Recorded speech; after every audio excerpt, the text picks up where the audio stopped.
സ്തോത്രം. യേശുവേ നന്ദി, പരിശുദ്ധാത്മാവേ നന്ദി, പരിശുദ്ധാത്മാവേ സ്തോത്രം. എൻ്റെ പേര് സൂസൻ എന്നാണ്. ഞാൻ നാരങ്ങാനം മലങ്കര കത്തോലിക്ക പള്ളിയിലാണെന്നാണ് ഞാൻ വരുന്നത്. ഞാൻ ദുബായിലാണ് ജോലി ചെയ്യുന്നത്.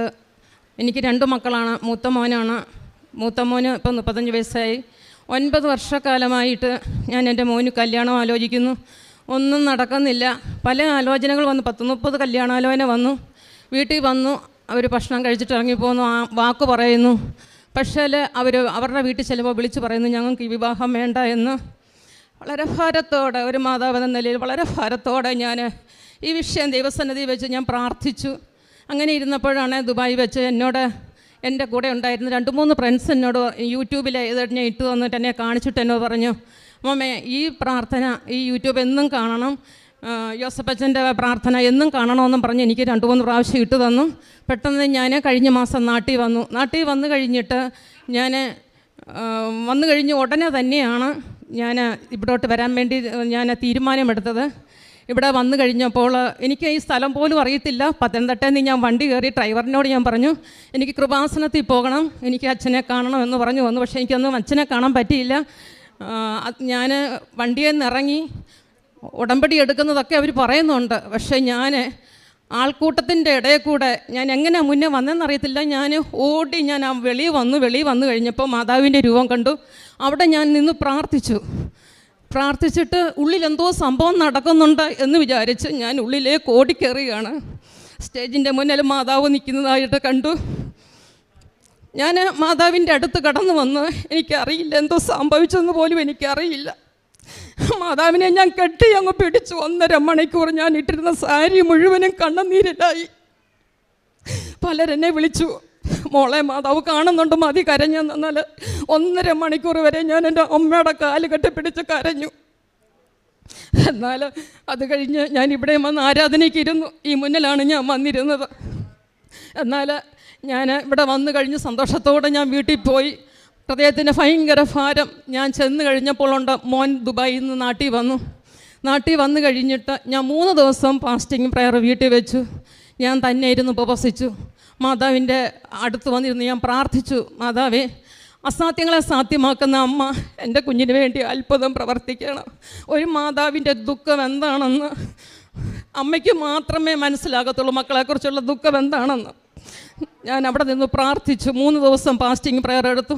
3-ാമത്തെ ദിവസം പ്രാർത്ഥന കഴിഞ്ഞിട്ട് അന്ന് രാത്രിയിൽ ഞാൻ ഫുഡ് ഉണ്ടാക്കാൻ വേണ്ടി, കഞ്ഞി ഇടാൻ വേണ്ടി ഓടിച്ചെന്ന് അടുപ്പ് കത്തിക്കാൻ വേണ്ടി ചെന്നപ്പോൾ അടുപ്പിൻ്റെ ഭാഗത്തൊരു പേപ്പർ കിടക്കുന്നു. ചുരുട്ടിയിട്ടിരിക്കുകയാണ്. 4-5 ദിവസമായി ഹസ്ബൻഡ് മീൻ മേടിച്ച പേപ്പർ ഇട്ടിരിക്കുകയാണ്. ഞാൻ അതെടുത്ത് തീ കത്തിക്കാൻ വേണ്ടി നോക്കിയിട്ട് ആദ്യം കത്തി, പെട്ടെന്ന് കെട്ടുപോകുന്നു, പിന്നെയും കത്തി, പിന്നെയും കെട്ടുപോകുന്നു. 6 പ്രാവശ്യം ഞാൻ ആ പേപ്പർ എടുത്ത് കത്തിച്ചു. 6 പ്രാവശ്യം ആ പേപ്പർ കെട്ടുപോകുന്നുണ്ട്. എന്നാൽ ഞാൻ പെട്ടെന്ന് ദേഷ്യപ്പെട്ട പേപ്പർ പിന്നെ നിവർത്തു. ഇതെന്താ കത്താത്തത്, നനഞ്ഞിരിക്കുവാണോ കത്താത്തതെന്ന് നിവർത്ത് നോക്കിയപ്പോൾ അതിനകത്ത് ഇട്ടിരിക്കുന്നു, വധുവിനെ ആവശ്യമുണ്ട്, വരനെ ആവശ്യമുണ്ട്. ഞാൻ പേപ്പറും കൊണ്ട് ഓടി തിണ്ണയെ ചെന്നിട്ട് ഫോൺ എടുത്തിട്ട് നമ്പറിൽ വിളിച്ചപ്പോൾ തിരുവല്ലയിലുള്ള ഒരു ഫാമിലിയിലാണ്. മോള് BSc നേഴ്സാണ്. ഞാൻ വിളിച്ചു കഴിഞ്ഞപ്പോൾ എൻ്റെ അവസ്ഥകളെല്ലാം ഞാൻ പറഞ്ഞു. എൻ്റെ അപ്പനോട് എങ്ങനെയാണ് എൻ്റെ അവസ്ഥകൾ പറയുന്നത്? എനിക്ക് അമ്മയില്ല, അപ്പനില്ല. അപ്പോൾ ഒരപ്പനോട് എങ്ങനെയാണ് കുഞ്ഞുങ്ങൾ അവരുടെ ആവശ്യങ്ങൾ പറയുന്നത്? ഞാൻ എൻ്റെ അമ്മയോട് എൻ്റെ ആവശ്യങ്ങളെല്ലാം ഞാൻ പറഞ്ഞു.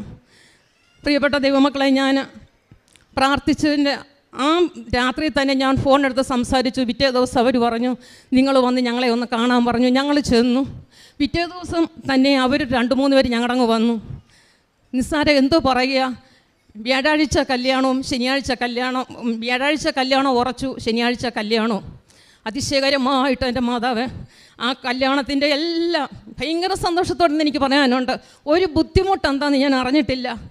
അനേകം ഭാരപ്പെടുന്ന വിഷയങ്ങളുണ്ടായിരുന്നു, എനിക്കൊന്നും അറിഞ്ഞിട്ടില്ല. ഞാൻ സന്തോഷവതിയാണ്. അനുഗ്രഹിക്കപ്പെട്ട ഒരു പൈതലിനെയാണ് എനിക്ക് ദൈവം തന്നത്. മോന് ഞാൻ ദുബായിക്ക് കയറിപ്പോയി. മോളിവിടെ MOH ടെസ്റ്റ് എഴുതുന്നു. അതുപോലെ എൻ്റെ കുടുംബത്തിൽ എൻ്റെ മോക്ക് ഇതുപോലെ പല ഡോക്ടേഴ്സ് തള്ളിക്കളഞ്ഞതാണ്. മോക്ക് കഴുത്തിൻ്റെ അവിടെ 4 ഞരമ്പിനകത്ത് 2 എല്ല് തിങ്ങിക്കുകയാണ്. എല്ലാ ഹോസ്പിറ്റലിലും കൊണ്ടു. അവർ പറഞ്ഞു ഓപ്പറേഷൻ ചെയ്താൽ കുഞ്ഞ് മരിച്ചു പോകുമെന്ന് പറഞ്ഞു. ഞാൻ ഈ തൈലം വെളിച്ചെണ്ണ ഇവിടുന്ന് മേടിച്ചു കൊണ്ടുവന്ന് എന്നും രാത്രിയിലെ വിശ്വാസ പ്രമാണോ നന്മ നിറഞ്ഞ മറിയമേ ചൊല്ലി ഞാൻ കുഞ്ഞിൻ്റെ ഈ കഴുത്തിൻ്റെ അവിടെ തേക്കും. ഓപ്പറേഷന് ഹോസ്പിറ്റലിൽ ചെല്ലുമ്പോൾ ഡോക്ടർ നാളെയാട്ടെന്നും പറഞ്ഞിരുന്നു. എന്നാൽ ഈ 18-ാം തീയതി പിന്നെയും ഓപ്പറേഷന് നിശ്ചയിച്ചിരിക്കുകയാണ്. വൈക്കം ഇന്ത്യൻ അമേരിക്കൻ ഹോസ്പിറ്റലിലാണ്. എന്നാലും ഞാനൊന്ന് വിശ്വസിക്കുന്നു, കർത്താവ് ഡോക്ടർമാരുടെ കത്തി എൻ്റെ കുഞ്ഞിൻ്റെ ശരീരത്തോടുവാൻ അനുവദിക്കത്തില്ല. 100% എനിക്ക് ഉറപ്പുണ്ട്. എൻ്റെ മാതാവ് എനിക്ക് അത്ഭുതം പ്രവർത്തിക്കും. ഇത്രത്തോളം വലിയ അത്ഭുതം പ്രവർത്തിച്ച മാതാവ് എനിക്ക് വേണ്ടി അത്ഭുതം പ്രവർത്തിക്കും. അതുകൂടാതെ കൂടുതൽ പ്രാർത്ഥിക്കുവാനുള്ള കൃപ കർത്താവ് എനിക്ക് തന്നു. അനേക രോഗികളെ ശുശ്രൂഷിക്കുവാനുള്ള കരം എനിക്ക് കർത്താവ് കൃപ തന്നു. അനേക രോഗികൾക്ക് വേണ്ടി അവരുടെ ഇല്ലായ്മയിൽ, അവരുടെ പ്രയാസങ്ങളിൽ, അവർ വേദനിക്കുന്ന അവസ്ഥയിൽ അവരുടെ കണ്ണുനീര് പോകാൻ തക്കവണ്ണം സ്വർഗ്ഗത്തിലെ ദൈവം എനിക്ക് സഹായിച്ചു. മാതാവ് എന്നെ ഇത്രത്തോളം സഹായിച്ചു. അടുത്ത മാസം ഞാൻ കടന്നു പോവുകയാണ്.